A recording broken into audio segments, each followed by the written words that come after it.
We have some tips on how to keep that electric bill low while staying cool this summer. We chat with Energy Coordinator Richard Elrick on this episode of Barnstable Today. It's Wednesday, July 20th, 2016. I'm Sarah Mannel.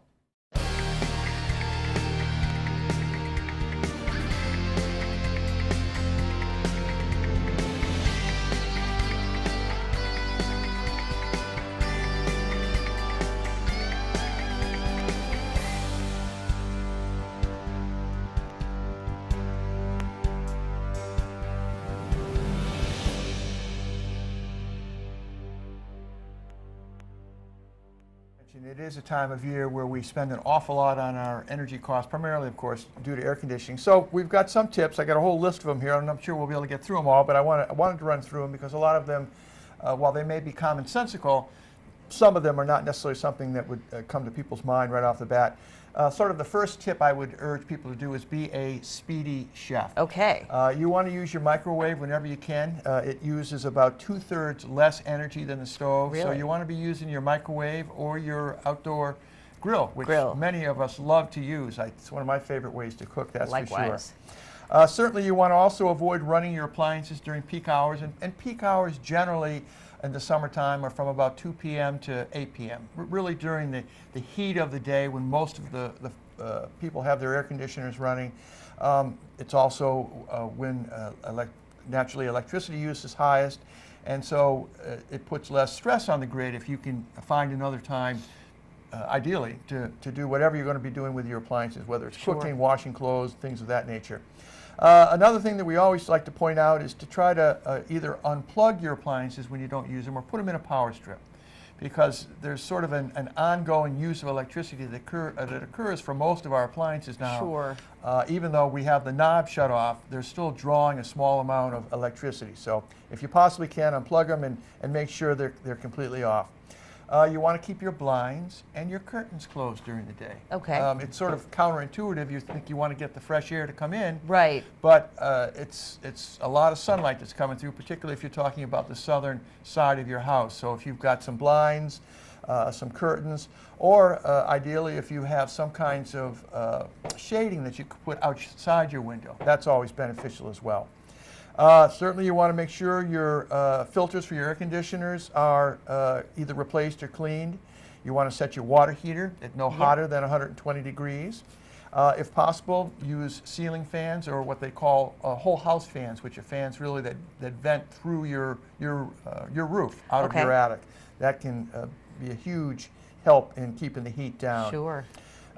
Something that we don't do like we used to do before we had dryers is certainly use cold water when you use your washing machine, but then hang your clothes outside if you can. I mean, invariably, I can remember growing up, 50s and early 60s, nobody had dryers. Right. And you either hung your clothes in the cellar on clotheslines or outside, and they were a little rough, as I recall. Yeah, it does get a little different when you dry it out there. But you used a heck of a lot less energy, exactly. That's for sure. And now that the pollen is all gone, for the most part, you're not Yeah. going to have yellow all over your clothes. If And you hang won't have them all those outside. little inchworm things hanging on all your clothes, which are disgusting. Exactly. Oh, it's been a brutal year for those. It certainly has. On your air conditioning units, you want to have those set at about 78 degrees.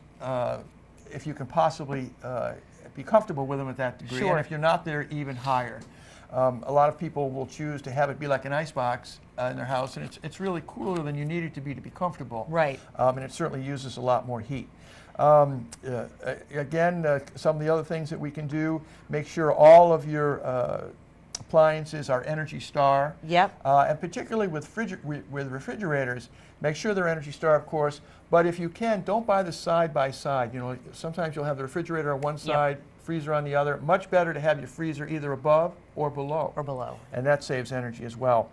Some of the things that you would do invariably winter or summer, make sure your house is well sealed, make sure your air ducts are sealed, make sure your windows are properly caulked and you've weather stripped wherever you can. Use your dishwasher instead of washing by hand. This is sort of counterintuitive as well, but you actually use less water with your dishwasher than you do typically washing by hand. Depends on how you wash by hand, but usually that's going to be the case. And I guess finally I would say make sure your refrigerator is sort of filled to the max.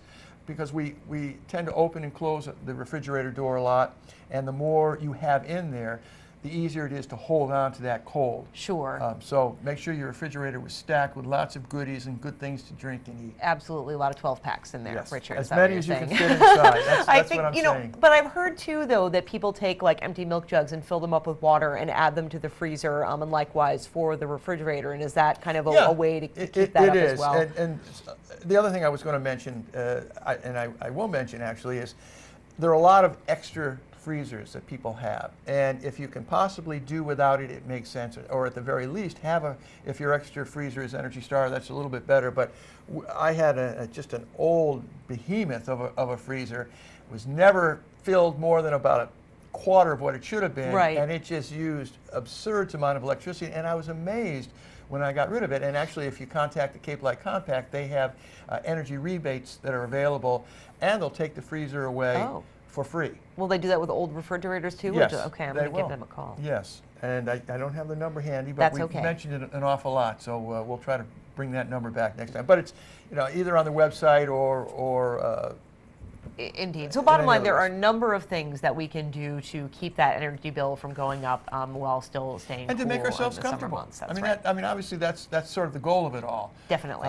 But in this day and age, when we have such costs that we have to incur because of the cost of energy, the high cost of energy, relatively speaking, anything we can do to reduce that, to say nothing of reducing our carbon footprint. That's right. Which is always a key goal.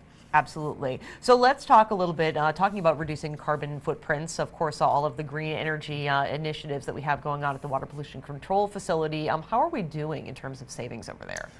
Excellent. Actually, better than had been originally anticipated. And it's most of the people who drive by the Water Pollution Control Facility, they see those beautiful 2 100-kilowatt turbines that are obvious from a lot of different perspectives. But we also have an 800-kilowatt size ground-mounted solar system in there as well. It actually overlays a lot of the unused water filtration vents that are there. But we had a great year. And of course, each year is different, and the savings that we get from that green infrastructure is essentially the avoidance of electricity use, but we get something called net metering credits. And this is something that anybody who produces their own green energy, whether it's from wind or solar, gets. And it's a wonderful benefit. And as a result of all of the production there, from both the wind, the 2 wind turbines and the solar, we had an energy savings of about 1,245,000 kilowatt hours. So we offset the energy use at that facility by that amount, and that produced a savings of $199,718.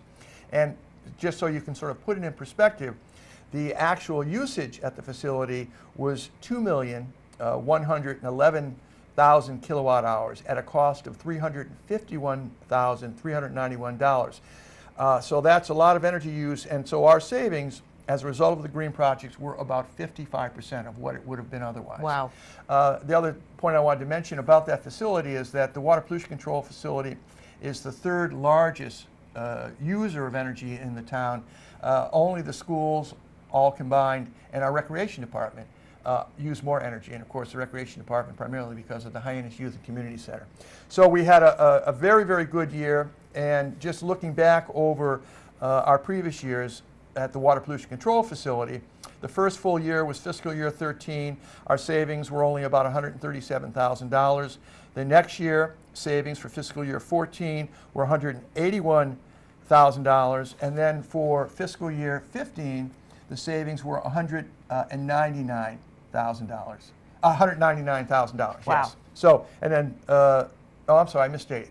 Fiscal year 15 was $203,000, and then this year, fiscal year 16, just concluded $199,000. Wow. So it's all within fairly close proximity, and those savings, the net metering credit value is determined based on what the actual cost of electricity is. The retail cost of electricity is essentially what a net metering credit's value is. Well, be sure to tune in to our hour-long news program, Barnstable This Morning, weekdays at 8 a.m. On tomorrow's show, we will have our community profile. We'll talk with RTA Administrator Tom Kerr, plus we'll have all the news and information you need. For Barnstable Today, I'm Sarah Mantle.